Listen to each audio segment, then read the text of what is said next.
Good morning guys. आज उठते ही पिया मैंने पहले गर्म पानी और फिर मैंने सफ़ेद चने भिगोए थे रात को, उसको रख दिया मैंने उबलने के लिए। और फिर बाकी काम निपटाने के बाद मैंने किया बात के बाद फिर हमने लिया भगवान जी का आशीर्वाद।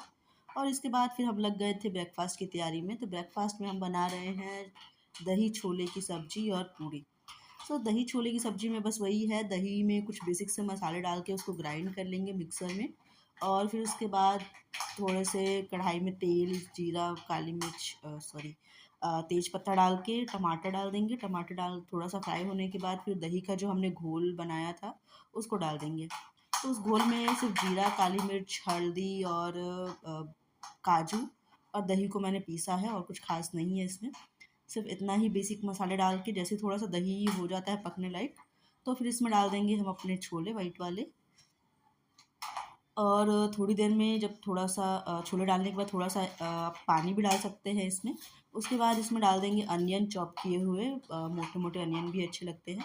और इसको फिर 15 से 10 मिनट मीडियम फ्लेम पे पकने देंगे। और पकने के बाद इसमें हम धनिया पत्ता डाल के इसको कर लेंगे गार्निश। और यहाँ पे हमारा ब्रेकफास्ट रेडी हो चुका है। दही छोले बहुत टेस्टी बने थे, आप ट्राई ज़रूर करना इसको। इजी भी है और बहुत टेस्टी भी है। तो उसके बाद हम लग गए थे खेलने में, क्योंकि काम तो ये करने देती नहीं है मुझे। जब सोती है तभी मैं 2 घंटे काम करती हूँ, तो 2 घंटे ही काम हो ही पाता है अभी के टाइम पे। उसके बाद फिर इसके पापा का भी कॉल आ गया था, तो हमने किया इसके पापा से बात। और फिर बहुत देर खेलने कूदने के बाद ये थोड़ी देर सोई थी। फिर इसको सोने के बाद मैंने सोचा ग्रीन टी पीने का, क्योंकि ग्रीन टी मैं 2-3 महीने पहले ही लेके आई थी। उस टाइम पे कभी-कभी पी रही थी, बट फिर बीच में बिल्कुल ही स्किप कर दिया था मैंने। तो मैंने सोचा दोबारा स्टार्ट करते हैं रोज़ पीना। ग्रीन टी के बहुत सारे फ़ायदे हैं, जैसे मैंने रील्स में देखा है। अब देखते हैं क्या आउटपुट निकलता है। सो ग्रीन टी मेरी रेडी हो चुकी है, इसको ले जा रही हूँ मैं अपने रूम में। और फिर मैं अपना निपटाऊँगी काम। अभी जस्ट आध्या सो ही है, तो अब आराम से वो 2 घंटे तो सोती ही सोती है दिन को, तो अब सो गई है तो 2 घंटे मैं आराम से टेंशन फ्री काम कर सकती हूँ। ये रही हमारी आध्या सोती हुई, कैसे भी उसको मन करता है सो जाती है।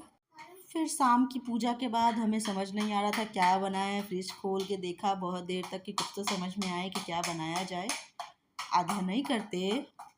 फिर उसके बाद हमने डिसीज़न लिया खिचड़ी बनाने का, टेस्टी और सिंपल खिचड़ी, जिसमें मैंने बहुत सारी सब्जियाँ यूज़ करी थी। सब्जियों में थी हमारे पास लौकी, मटर, प्याज, आलू, टमाटर, हरी मिर्ची ही वो हमने बाद में डाला था आधे के लिए निकाल के। और दाल में मैंने लिए थे 2 तरीके के दाल, एक मूँग की और एक अरहर की दाल और चावल। सो ये सारी सब्जियाँ फ्राई होने के बाद मैंने यहाँ पे डाल दी मटर भी। और सब सब्जियाँ फ्राई होने के बाद मैं इसमें डाल दूँगी चावल। और यहाँ पे आप फिर देख सकते हैं कि आध्या मेरे से चिपकी हुई है, उसको कहीं और बैठने की जगह नहीं मिलती। आध्या नहीं करते ना। फिर हमारा ये रेडी हो गया है। इसमें अब हम डाल देंगे चावल। चावल डालने के बाद मिक्स करने के बाद मैं निकाल दूँगी आधे के लिए थोड़ा-सा अलग। फिर उसके बाद इसमें मिर्ची डालने के बाद हम इसको बैठा देंगे पकने के लिए। और फिर उसके बाद मैंने किए थे थोड़े से पापड़ फ्राई। पापड़ भी अच्छे लगते हैं दही वगैरह के साथ। सो खिचड़ी भी बहुत टेस्टी बनती है, सब्ज़ियाँ सारी डली होती है, थोड़े बेसिक मसाले डले होते हैं, तो बहुत टेस्टी खिचड़ी का टेस्ट आ जाता है। फिर पापड़ था तो साथ में और ज़्यादा मज़ा आ गया। और हमने अचार भी लिया था साथ में, तो अचार तो है ही लाजवाब खिचड़ी के साथ। सो डिनर करने के बाद हमने निपटाया अपना काम और फिर इसी तरीके से ख़त्म हुआ मेरा डे 12 सोलो पेरेंटिंग का।